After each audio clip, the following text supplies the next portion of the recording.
Devil ರಿವ್ಯೂನ one ವರ್ಡಲ್ಲಿ ಹೇಳ್ಬೇಕಂದ್ರೆ film team ಕಡೆಯಿಂದ 0 promotions ಇದ್ರು. ಈ ರೇಂಜ್ಗೆ ಪೀಕ್ ಹೈಪ್ ಕ್ರಿಯೇಟ್ ಮಾಡೋಕ್ಕೆ ಅದು ಓನ್ಲಿ ಡಿ ಬಾಸ್ ಮಾತ್ರ ಸಾಧ್ಯ. ನನ್ನ ಫ್ರೆಂಡ್ ಸರ್ಕಲಲ್ಲಿ ಡಿ ಬಾಸ್ ಡೈಯಾರ್ಡ್ ಫ್ಯಾನ್ ಒಬ್ರು ಇದ್ದಾರೆ. ಅವ್ನು ಕಾಲ್ ಮಾಡಿ ಪಟಾಕಿ ತಗೊಂಬ ಅಂತ ಹೇಳ. ಯಾಕಪ್ಪ ಪಟಾಕಿ ತಗೊಂಬರೋಣ ಅಂತ ಹೋಗ್ತಿದ್ದೆ, ನನ್ನ ಡಮ್ ಅನ್ಸ್ಬಿಡ್ತಾ ಇದ್ದೆ. 800 ರೂಪಾಯಿ 10,000 ಅಲ್ಲ 1500 ಬಾಸ್ ತಗೊಂಡೋಗಿ ಜೇಲ ಆಗ್ಬಿಟ್ರು ಅಂದ್ರೆ ಎಷ್ಟು ಟೆನ್ಷನ್ ಗೊತ್ತಾ. ಹೋಗ್ರಿ ಫಿಲಮ್ಗೆ. ಮತ್ತೆ ನಾವು ಹೋಯ್ತಿರಿ ಇವಾಗ. ಹೌದಾ? ಇವರು ಡಿ ಬಾಸ್ ಫ್ಯಾನ್ಸ್. ಎಲ್ಲ ಕಡೆ ಡಿ ಬಾಸ್ ಫ್ಯಾನ್ಸ್ ಇದ್ದಾರೆ.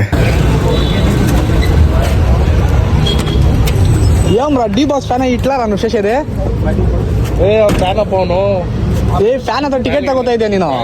ಅಣ್ಣ ಇಲ್ಲೇ ಅನ್ಸ್ತಾ ಇಲ್ಲ, ಒಳಗೆ ಅನ್ಸ್ತಾ ಅಣ್ಣ.